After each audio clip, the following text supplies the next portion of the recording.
2 Kings chapter 7. Elisha said, "Hear the word of the Lord. This is what the Lord says. About this time tomorrow, a seer of flour will sell for a shekel, and 2 shears of barley for a shekel at the gate of Samaria."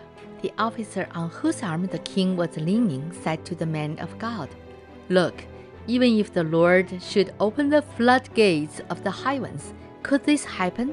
You will see it with your own eyes," said Elisha, "but you will not eat any of it." Now there were 4 men with leprosy at the entrance of the city gate.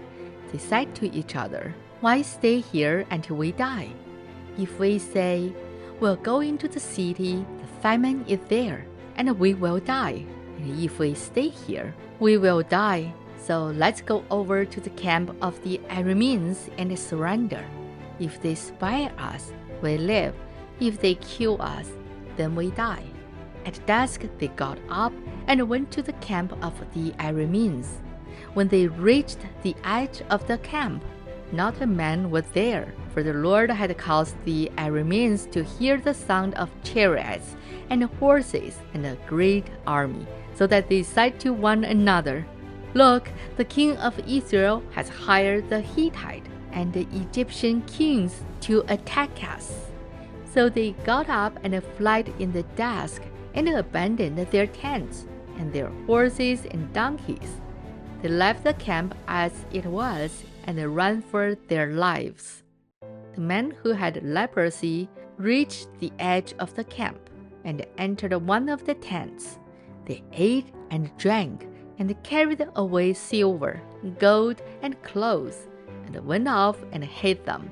They returned and entered another tent and took some things from it and hid them also. Then they said to each other, "We're not doing right. This is a day of good news, and we are keeping it from ourselves. If we wait until daylight, punishment will overtake us. Let's go at once and report this to the royal palace."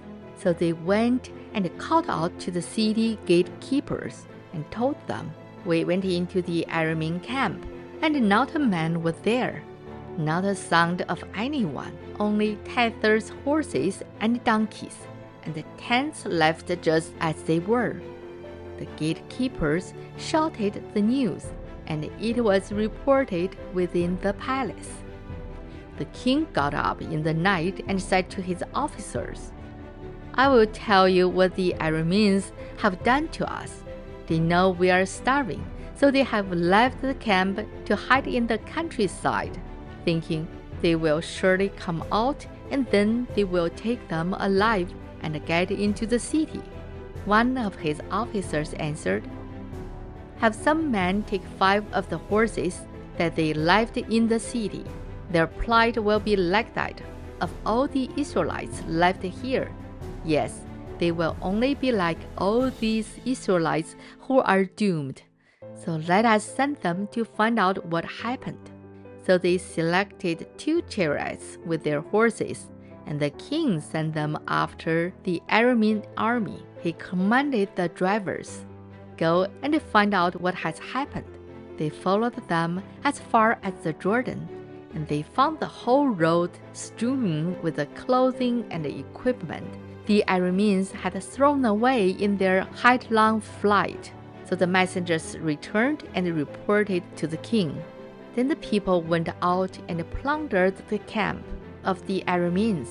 So a seer of flour sold for a shekel, and 2 seers of barley sold for a shekel, as the Lord had said. Now the king had put the officer on whose arm he leaned in charge of the gate, and the people trampled him in the gateway, and he died, just as the man of God had foretold when the king came down to his house. It happened as the man of God had said to the king, "About this time tomorrow, a seer of flour will sell for a shekel, and 2 seers of barley for a shekel at the gate of Samaria." The officer had said to the man of God, "Look, even if the Lord should open the floodgates of the heavens, could this happen?"